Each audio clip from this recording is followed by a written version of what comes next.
Well, greetings for color fans and welcome back to Metarog's channel.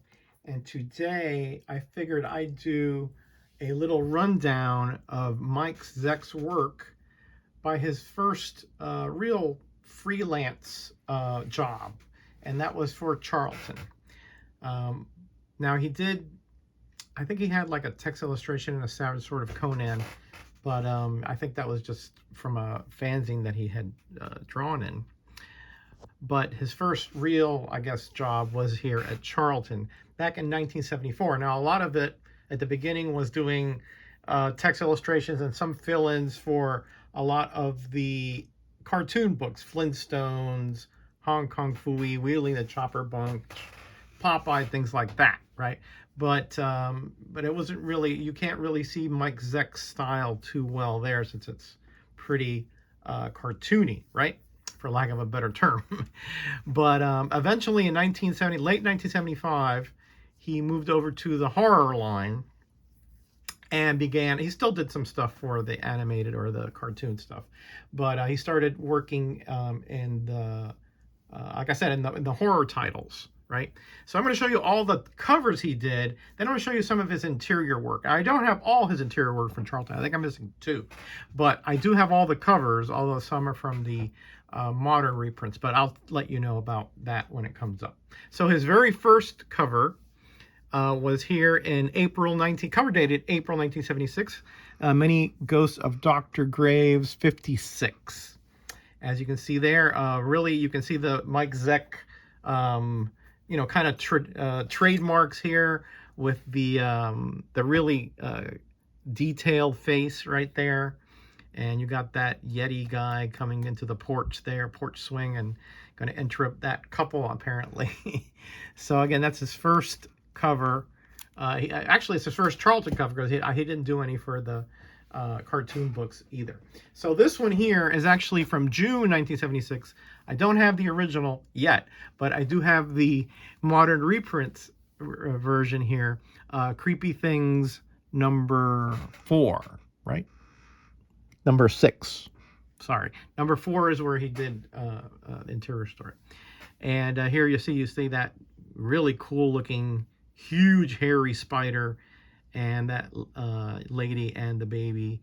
Not gonna be good for them unless they wake up soon. But that's his. That was his second cover. But again, it's in the original Creepy Things from June 1976. And then he did this one here in Haunted Library number 28, and where that gentleman is apparently down in the basement, and yeah, he's getting a bit of a surprise. Really, I mean, you can really see the Mike Zeck's talent even back then, even with this very poor quality paper and ink that Charlton had. And here we have Monster Hunters number 6. Yeah, I think that's number 6. And there you see that whoever that hooded figure is there, probably about to be devoured. By the way, Mike Zeck did sign all of his covers, and down it's behind this Charlton logo, but you can see the Eck for Zeck there. Let's keep going. We have Monster Hunters. By the way, these are roughly in order, for date-wise. Most of these started from 1975. And 1970, few in 75, and the rest were in 1976. And then in 1977, he moved over to Marvel and started doing work for them. Here we have Monster Hunters number 7. Again, that vampire pushing that gentleman out the window, and that's probably not going to go well for him. Monster Hunters is a pretty good title there, with Colonel White Shroud hunting down monsters of all ilk. And here we have Ghostly Tales 123. Looks like a werewolf kind of being there. And that poor hooded lady might be a victim very soon. Very cool.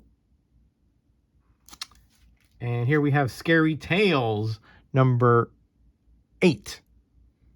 And Bobo, where are you? It's I, Katrina. Oh boy. I don't think that's Bobo.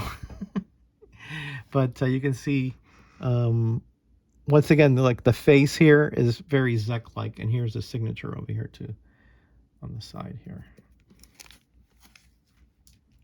And here we have a very cool Ghostly Tales 124 with that horn demon being.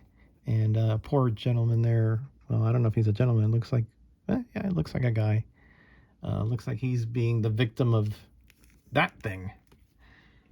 And here we have Ghostly Haunts 53, where he's bringing flowers to this young lady, but somehow I don't think that's the look she was expecting. But again, you can see Zeck over here, signature right there. And lastly, the last cover he did for Charlton is here in Monster Hunters number 9. Again, you see there Colonel Whiteshroud and a lady about to be, hopefully he'll get the better of the werewolf up there. Big Zeck signature over here. And that's all the covers. But let me show you some of his interior work. This is not all of it, because he did some of his work in those issues as well. But I figured I'd just show you a little bit of sample here. This is his first work on the horror titles, I do believe. And it's in this story here called A Trap. And again, I'll just show you a few pages here. You can sort of see that Zeck talent here come out. If I can ever get these open. Well, I guess that was it. I guess that was yeah, that was like a one-pager. Yeah, that was it.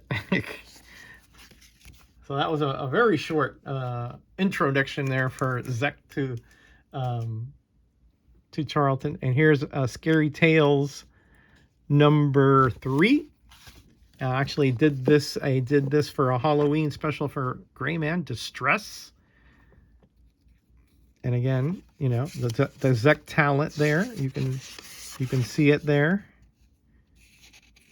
Again, you know, the page and the inking, the page quality of the inking is not great.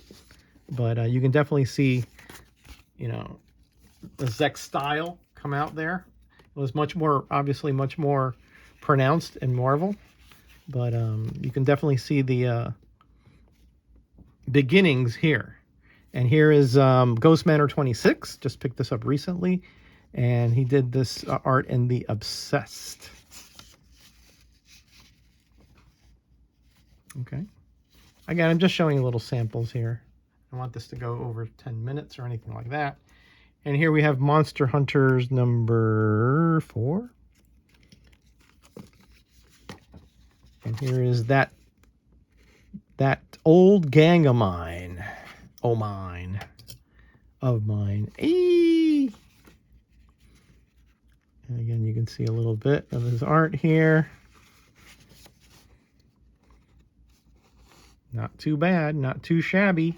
Of course, Mike Zeck went on to fame for his Captain America run, Kraven's Last Hunt, crossover in the Spider-Man titles, and of course, Secret Wars.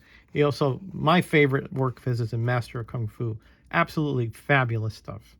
And here you can see he put his signature on a carnival poster back there. Soul Survivor. Again, I'm just showing you some samples here. But he did quite a bit in 1976 of work for Charlton. Quite a bit of work. And here's Scary Tales number 6. Yes. And again, he didn't do the covers on any of these. I separated them so that you can see the interior. The Scorpio Curse. And you look at that lady's face there. Again, great detail. Clean artist. Really good stuff. Even for Charlton. And last couple here. See No Evil.